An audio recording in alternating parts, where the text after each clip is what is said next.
Donc bonjour à tous, chers élèves adorés. Aujourd'hui, petit tuto sur l'utilisation d'Eléa, parce que j'ai vu que ça pose problème chez certaines personnes. Ça ne sert à rien d'aller chercher la vidéo sur YouTube, elle sera évidemment en non référencé, ça n'intéresse pas forcément le public de YouTube. Donc vous vous connectez à la plateforme Ose. Sur Ose, évidemment, vous centrez votre identifiant et votre mot de passe, vous vous connectez. Donc vous arrivez dans la page d'accueil, et ici, dans les menus, donc tout en haut à droite, vous avez vos différentes applications que vous pouvez utiliser via Ose, et si vous descendez, vous allez tomber ici sur Eléa. Donc vous cliquez sur Eléa, donc ça va charger une nouvelle page, et là vous allez avoir accès à mes parcours. Donc si vous cliquez dans mes parcours, vous aurez normalement les parcours que je vous ai ouverts, c'est-à-dire un pour vous. Moi j'en ai plus évidemment, vu que j'ai toutes les classes. Donc avant de commencer, déjà petite précision, comment je peux vérifier que vous ayez fait votre travail, parce que je vérifie que vous fassiez bien votre travail. Donc vous avez ici le petit suivi, donc je clique dessus, et là donc cette classe je l'ai pas, c'est normal, et même si j'ai pas cette classe, il y a quand même quelques élèves qui sont connectés par curiosité. Donc dans les classes que j'ai, je vois avec le vert ici tout simplement quels élèves se sont connectés et à quelles activités, parce qu'ici vous voyez qu'il y a un certain nombre d'activités, et donc je sais qui a fait quoi. Quand vous avez des petits ronds, ça veut dire qu'il y a un exercice à réaliser. Quand le rond est rempli, ça veut dire que la personne a fait l'activité. Quand il est vide, ça veut dire que la personne n'a pas fait l'activité. Donc je peux constater chez certaines personnes que l'activité, tout a été fait, tout a été chargé, mais que l'activité ici n'a pas été faite ou que je ne l'ai pas corrigée encore. Ça peut expliquer aussi que ça ne soit pas ici en noir. Et je vois que certains ont bien fait l'activité jusqu'au bout, d'autres ont fait comme ça, je ne sais pas pourquoi. Il y a des trous, dès qu'il y a une activité à faire, la personne ne le fait pas. Ou n'ont pas fait les choses dans l'ordre avec des trous au début par exemple ici. Donc si je reviens ici, j'ai aussi accès à cet endroit-là, ça vous ne l'avez pas, évidemment, ça c'est en tant que professeur. Je peux accéder aux différentes notes. Et donc là je vois toutes les activités avec les notes faites. Et ici je peux évaluer une activité en particulier. Je vois que c'est pas encore évalué, je clique dessus, je regarde ce qu'a raconté l'élève, donc là ça a l'air pas mal pour le coup. Je vais mettre mon petit commentaire et ma note. Donc là évidemment je ne le fais pas devant vous. Donc si je reviens là, je vais détailler point par point tous les parcours. Donc si vous voyez que ça ne concerne pas votre parcours, écoutez quand même, ça peut vous intéresser, parce que je vais donner des petites notions d'SVT, et en plus je vais expliquer le fonctionnement de certaines activités qui, si vous ne les avez pas encore eues, elles pourront apparaître par la suite, parce que je vais mettre ça régulièrement à jour. Donc on va commencer par les troisièmes. Donc le but c'est de savoir si les dinosaures existent encore sur Terre. Donc là, ils ont une carte de progression avec plein de petits points ici qui correspondent à toutes les différentes activités. Donc évidemment, on commence par la gauche, première activité. Donc c'est un sondage, est-ce que les dinosaures existent-ils encore sur Terre actuellement? Donc 50% des élèves pensent que oui, 42% pensent que non, et vous avez 7,6% qui ne se prononcent pas. Donc ça, c'est également les résultats des années précédentes. C'est pour ça que j'ai beaucoup de résultats. Donc, ensuite, vous avez tout en bas les flèches qui vous permettent d'avancer ou de reculer dans les activités. Donc, dans la plupart des activités, j'ai mis la possibilité, alors c'est valable pour 6e, 5e, 4e, c'est possible que je l'ai bloqué à une ou deux fois pour les 3e, parce que ça, c'est une activité que j'avais fait les années précédentes et qui est évaluée. Donc, normalement, vous pouvez refaire les activités autant de fois que vous voulez pour vous entraîner, pour progresser. Donc là, quelque chose de très simple, vous avez des définitions, des images, et il faut associer la définition à l'image. Une fois que c'est fait, vous cliquez sur vérifier votre réponse et vous regardez si vous avez bon ou pas.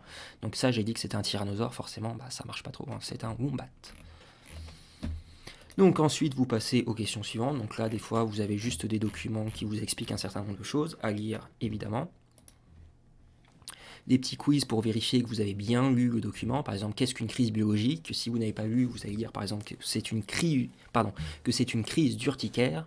Donc je vais cliquer. Je vérifie la réponse. Évidemment, c'est complètement faux. Ensuite, une fois que vous avez terminé, toujours la flèche pour passer à la question suivante. Encore des documents avec des jolies images d'Islande. Ici, vous avez une image interactive. J'ai passé énormément de temps à la faire, mais vraiment, vous vous rendez pas compte. Donc, vous cliquez sur les différentes parties de l'image et vous allez avoir des informations sur ces différentes parties. Vous pouvez même zoomer pour voir les détails. Bon, là, l'image est un petit peu moche. Donc, zoomer, ça ne sert pas forcément à grand-chose. Vous pouvez aussi directement cliquer ici sur les différents items. Donc vous regardez bien ces documents et après, encore une fois, vous aurez des questions. Donc là, c'était un c'était un test, pardon, je n'arrive pas à articuler, c'était un test sur les questions précédentes. Et là, pareil, je me suis bien embêté. À chaque fois que vous cliquez sur une réponse, en fonction de la réponse sur laquelle vous avez cliqué, vous allez avoir un petit commentaire qui va vous dire si vous avez réussi ou pas et pourquoi vous n'avez pas réussi dans le cas contraire. Ici, c'est une question que je suis obligé de corriger manuellement parce que c'est un petit travail de composition où vous devez rédiger votre réponse. Donc ensuite, je passe à la partie suivante. Donc là encore, un petit texte qui explique ce que c'est que la théorie synthétique de l'évolution. Vous avez ici une vidéo qui n'est pas de moi pour le coup, que vous pouvez regarder pour aller un petit peu plus loin sur le principe de la sélection naturelle. On passe à la suite. Vous avez ici une activité qui marche avec Flash Player. Alors Flash Player, c'est plus trop à la mode. Donc sur la plupart des navigateurs, ça ne va pas marcher. Par exemple, ça ne marche pas chez moi. Donc c'est pas grave. C'était juste un petit jeu pour comprendre la sélection naturelle. Mais si vous ne pouvez pas la charger, tant pis, vous passez à la suite. Donc encore des informations ici sur les mutations génétiques. Un quiz, encore une fois, sur les différentes informations que vous avez. Une fois que c'est fait, vous pouvez revenir à la fin. Il y a beaucoup de questions. Hop.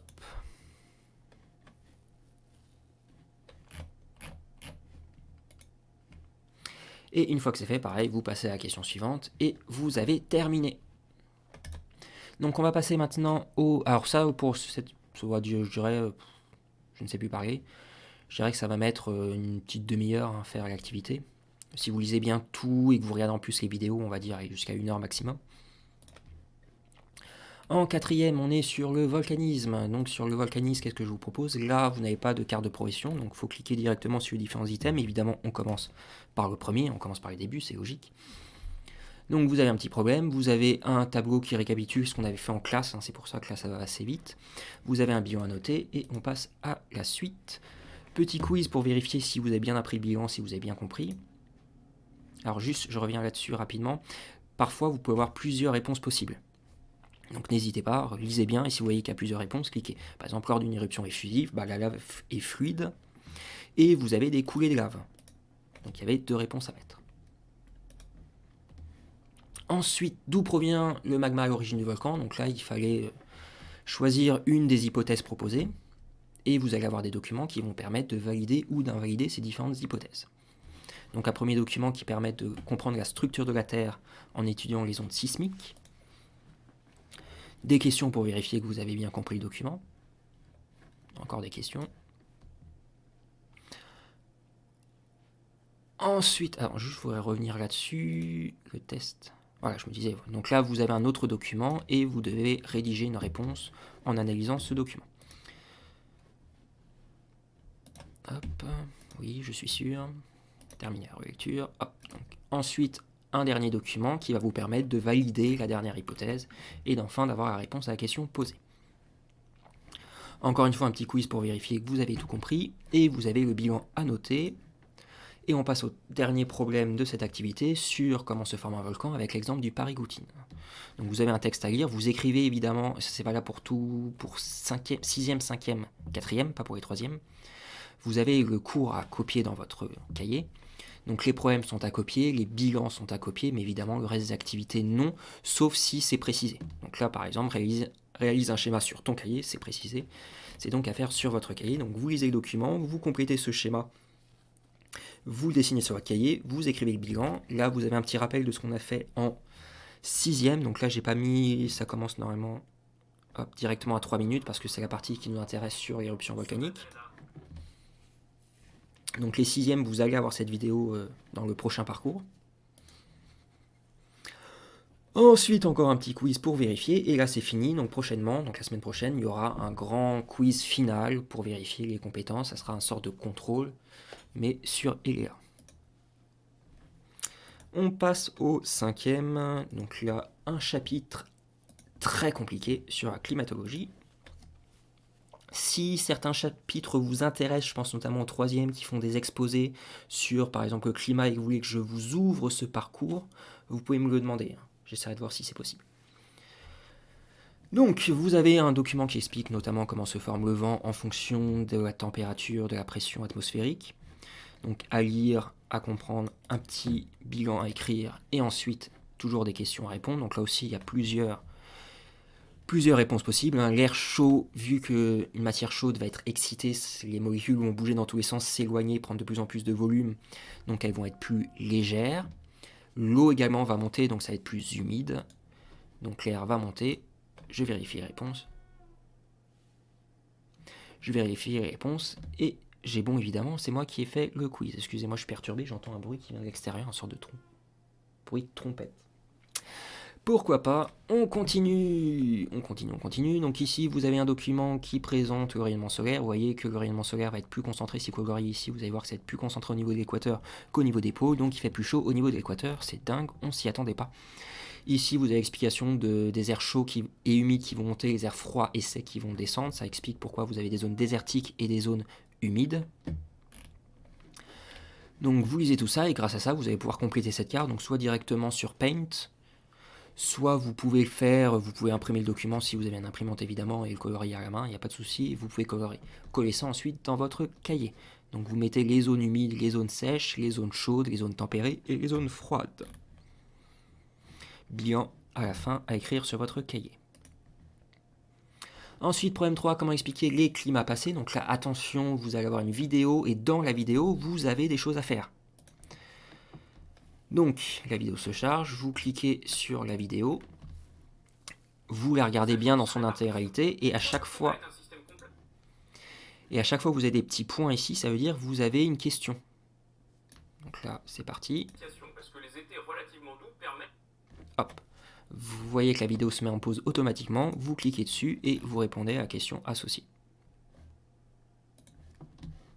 Donc une fois que vous avez regardé la vidéo, vous avez vu que vous avez des questions pratiquement jusqu'au bout, donc il faut vraiment bien regarder la vidéo.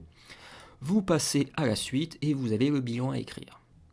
C'est tout pour le moment. Et on arrive à nos petits sixièmes.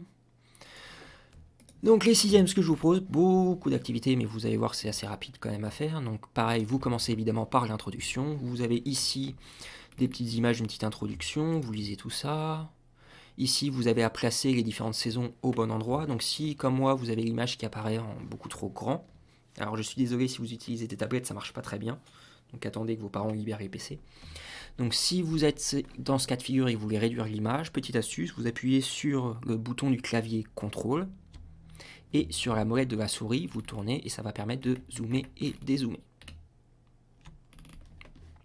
Donc vous placez les différents endroits, vous faites vérifier et vous passez à l'activité suivante. Donc ici vous avez la correction du travail qu'on avait fait en classe, je passe. Vous avez ici alors un problème d'affichage, je vais voir, peut-être remettre une autre image parce qu'apparemment il ne passe plus. Donc vous devez faire un dessin d'observation soit d'un bulbe, soit d'une graine. Donc là pour le coup c'est que la graine, vu que le bulbe ça ne s'affiche pas.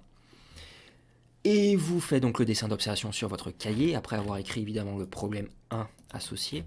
Mais ça normalement c'est déjà écrit pour tous les sixièmes, si je dis pas de bêtises. Donc vous mettez les légendes grâce au document aide qui est juste au-dessus. Et ensuite vous écrivez le bilan. Donc là un petit test, un petit exercice pour vérifier que vous avez tout compris. Et vous avez la correction de cet exercice qui est à la suite. Ensuite, donc là c'est pour cette semaine, c'est le travail. Donc je l'ai mis sur le cahier texte, je l'ai mis par mail. Vous voyez que c'est aussi sur EA, donc vous ne pouvez pas le rater. Donc vous devez faire un tableau sur un animal de votre choix et présenter ses stratégies pour passer l'hiver. Donc par exemple la marmotte, en hiver elle va dormir profondément, c'est ce qu'on appelle l'hibernation, parce qu'il y a peu de nourriture à cette époque-là, donc plutôt que de dépenser de l'énergie pour rien, autant s'économiser en dormant. Donc parmi les 3 stratégies principales, je vous ai fait une page d'explication pour chaque stratégie, donc la transformation, les animaux peuvent se transformer au fil des saisons. Vous avez également l'hibernation, donc ça on vient d'en parler, avec une magnifique photo d'une marmotte que j'ai prise au niveau du canyon d'Ordesa. Ensuite, vous avez la sarcelle d'hiver qui va migrer elle, donc vous avez pareil, explication à l'appui. Et enfin, un petit bilan à noter évidemment dans votre cahier et des questions pour vérifier que vous avez tout compris. Voilà, j'ai fait le tour de tout ça, donc je pense que normalement il n'y aura plus trop de soucis. Si vous voyez qu'il y a des camarades qui ont du mal, n'hésitez pas à leur partager la vidéo, hein, pour qu'ils s'en sortent tous. Je vous dis à la prochaine, bon courage pour tout ce travail. Tchuss!